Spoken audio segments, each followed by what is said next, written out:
Well, iPadOS 18 is in fact an update for your iPad, as you know. We get two major features: Math Notes, which allows you to use the new calculator app, three new features: calculator app with Math Notes, which allows you to just write, summations and equations and stuff and have it sort of solved organically. I really enjoy that, and it's going to be helpful for me just doing some basic planning. It would have been nice in college and high school. And then we have Smart Script, which sort of fixes up your handwriting on the fly. My handwriting can be pretty messy when I'm just scribbling stuff down, so I'm excited for that, even though, as far as I'm concerned, it's a Notes exclusive feature. Otherwise, that's it. iPadOS is as it is. It's not much different from iPadOS 17. I'm not running the beta right now, although I will be in July, the public beta. There's some cosmetic changes. You can change app icons, changes to the way iMessage works, whatever.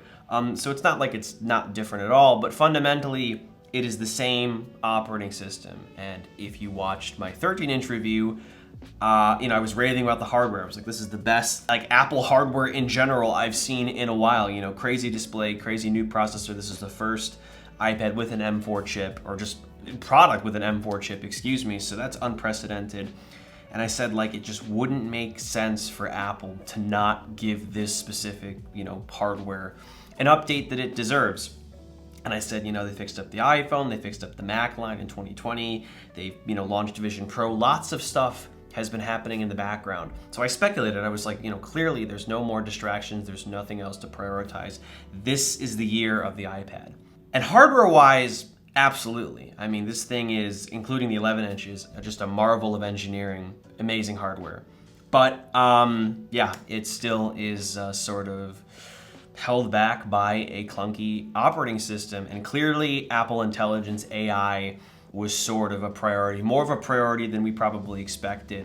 And I say that because they're still working on a lot of the AI features into 2025, and they won't even be launched outside the US for a while. So yeah, the iPad experience is pretty much the same, just even more slick with this new hardware.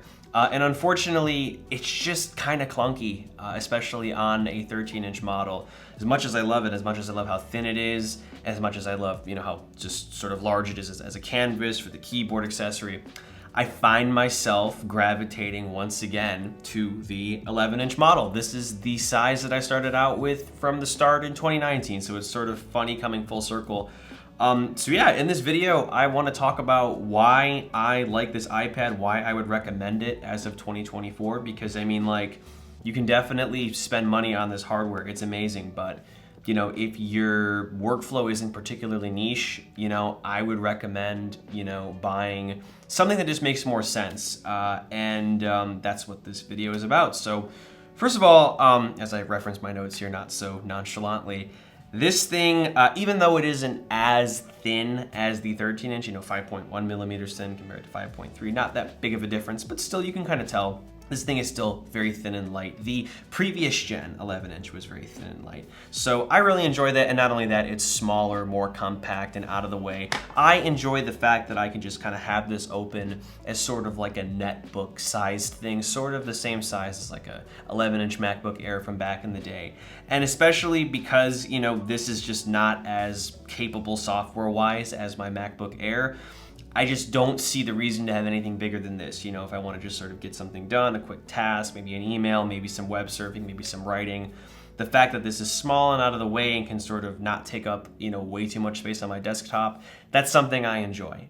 So I really like how this is just small, compact, easily put in a bag, and overall just a smaller, lighter package with the keyboard too. Even though the iPad Pro 13-inch is very slim and trim and much lighter now, it still is noticeably bigger, so that's the benefit of going with this. Next up, the display is equally gorgeous and capable to the bigger model. This has not been the case for the past couple years.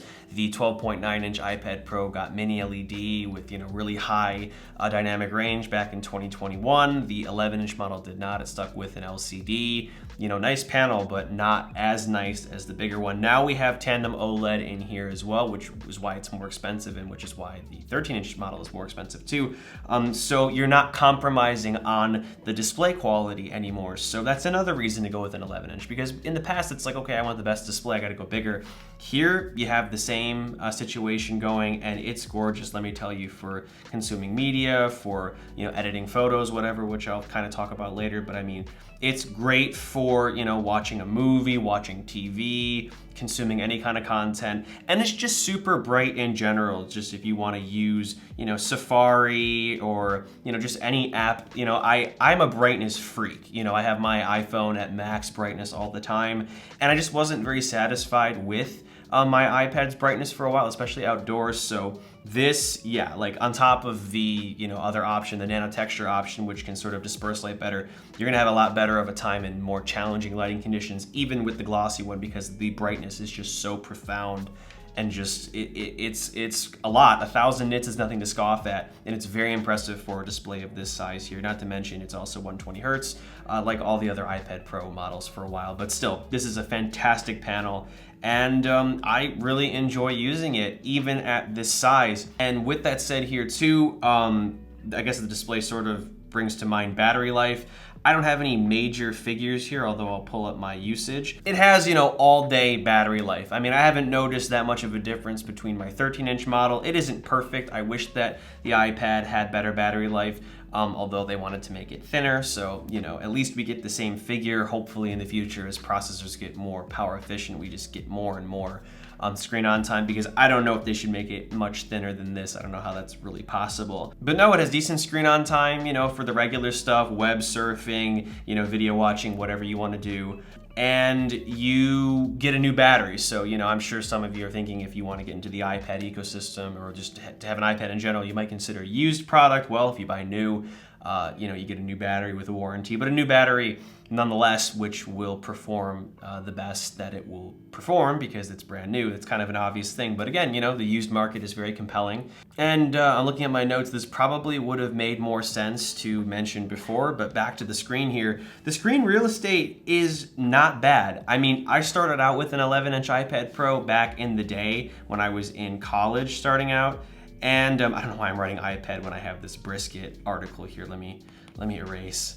Not that it matters at all, but I can't chew gum and walk at the same time, as you can see here. But I got a Safari tab open here. I got a Good Notes tab open here.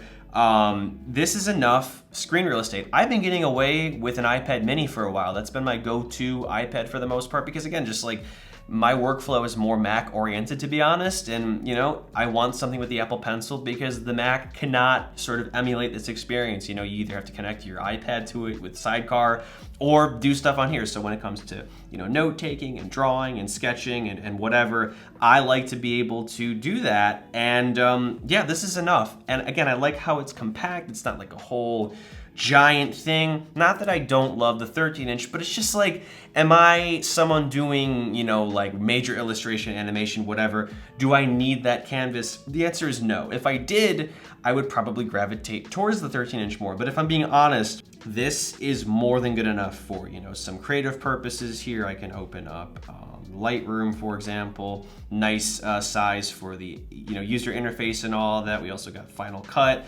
I mean, it's big enough. And to be honest, at this point, iPadOS is just not there enough to accommodate a bigger screen size. Even in full screen, even in Stage Manager, it's still kind of wonky and clunky. So the experience is not that much different. You might get some more screen real estate, but honestly, is it that much more worth it to accommodate the bigger size and weight?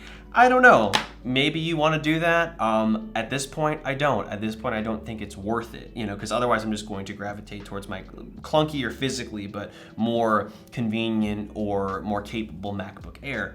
But yeah, I really enjoy the screen real estate here. It's just fine. It's sort of just right in the middle, way bigger than the mini, but not quite as gargantuan as the 13-inch here. And still on the topic of screens, I want to quickly talk about today's video sponsor, Paperlike. I'm anxious to get one of these screen protectors on one of my new iPads, but for now I have it on the last gen. As you may know, Paperlike makes these incredible paper-like screen protectors that also double as this sort of paper-like surface, as the name suggests, that makes your sketching and drawing experience so much much better, so much more lifelike. I was big on writing with paper and pencil and, pen back in the day in high school and even in college. And, it's just so much more convenient to sort of consolidate all your digital notes or just notes in general. So this combines the best of both worlds, Apple hardware with that paper-like feels. So yeah, I've been using these for years. I could not recommend this accessory enough. It also sort of provides a matte surface that reflects light a little better than a glossy screen as well.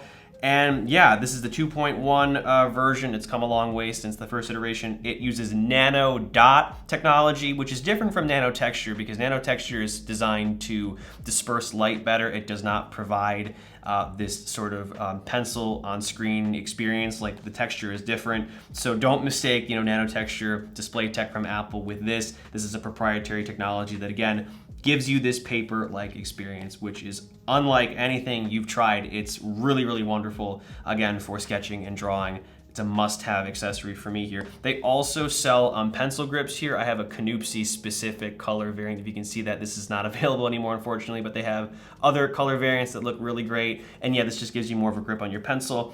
And last up, they sell this charcoal folio case, if I can flip it out here. It's really lovely, high quality, sort of gives you like a sort of notebook cover vibe. It has some minimal branding on the back here and has a flap for your Apple Pencil to keep it all secure. Really great accessories are now available for all the new iPads, and I will leave a link to everything in the video description if you're interested in checking them out. But anyway, next up, let's talk about the keyboard accessory experience, specifically with the new Magic Keyboard with this lovely aluminum finish and function row, sort of what we've been asking for, wanting for a while, but with an iPad spin, so it's unique. It's not quite a MacBook clone. I love this accessory, especially in the 13-inch model, which provides you a more full-size keyboard. Here you get some cramped keys, but everything's there. And I mean, like, I can definitely get some typing done. I can't really type anything coherent while I'm talking, but I mean, like, it's nice. Like, I could type a script, I could answer an email comfortably, I could come up with a concept, I could, have an iMessage conversation, search stuff on Safari, whatever. It is a nice experience here. The trackpad is definitely smaller than on the 13-inch model, which is a little bit of a bummer, but I mean, like, I don't know where else they would have fit it. Like, they wanted to keep this form factor the same size as the screen. That only makes sense.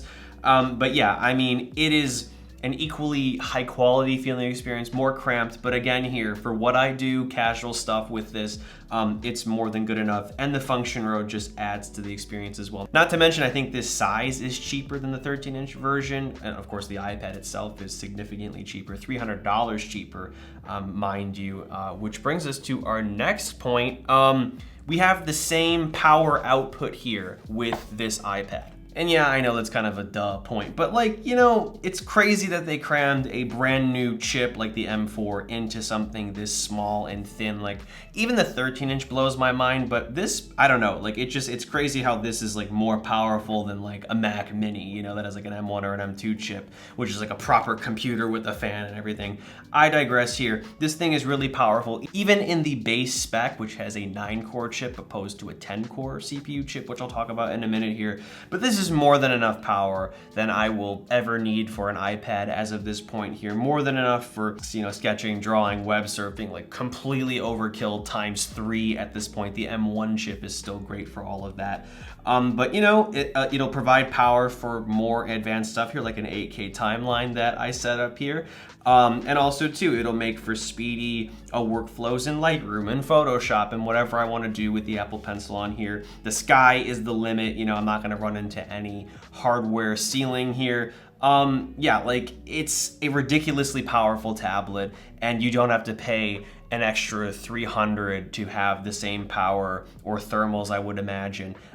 So yeah, I mean, even in the 11-inch form, it's really, really powerful here. And again, even in the, if I can find this here, the base spec, which I can go on Apple's website. So in 256 gig and 512 gig variants, you get a 9-core CPU chip, whereas in higher capacity ones, terabyte to 2 terabytes, you get a 10-core CPU.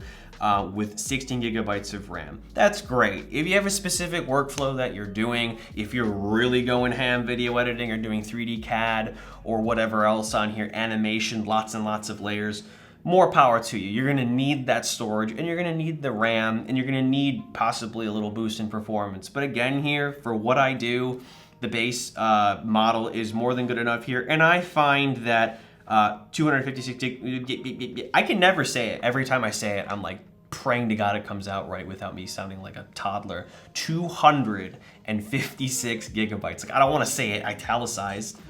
Oh my gosh. Back to the video, I find that a 1/4 terabyte is more than enough for what I do. Again, if you have some major projects you're only working on here, you're importing a lot of files and footage, the more power to you. Get a terabyte, get half a terabyte, 2 terabytes. But for most people who I would say want to do some mildly to moderately intense stuff on here, you got enough space with this storage capacity for your system apps, for updates, and for a project or two, and especially if you're like working on stuff on the web, like with Lightroom or whatever, I don't have to worry about internal storage. I just work on it, download files temporarily. If I have a Final Cut project, maybe a vertical video I want to do, I'm sure that I could just airdrop the files or import them and just sort of use them and get rid of them.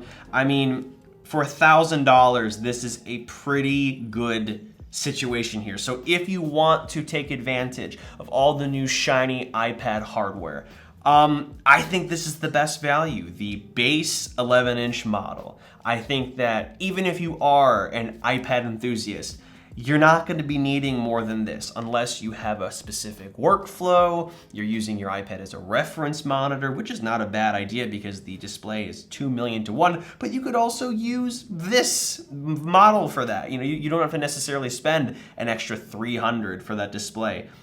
So this is what I'm going to be using, because it's a good sweet spot between my iPad mini and iPhone and also my MacBook Air, which I'm not going to stop using.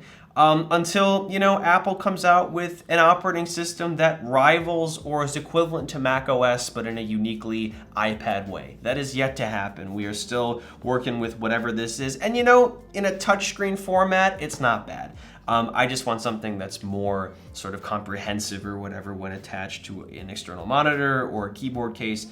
I digress, though. With the state of how iPadOS is and what it's going to be, the 11-inch iPad Pro is a great option if you have to have a brand new model. Although I will say pretty soon I'll be doing a video about a particular iPad Pro model that I think is quite possibly the best value as of right now. But I digress. Check out my links to Paperlike in the video description and also my socials, Instagram, Twitter, TikTok while it's still around. And as always, I'm Noah and I will catch you all in the next one.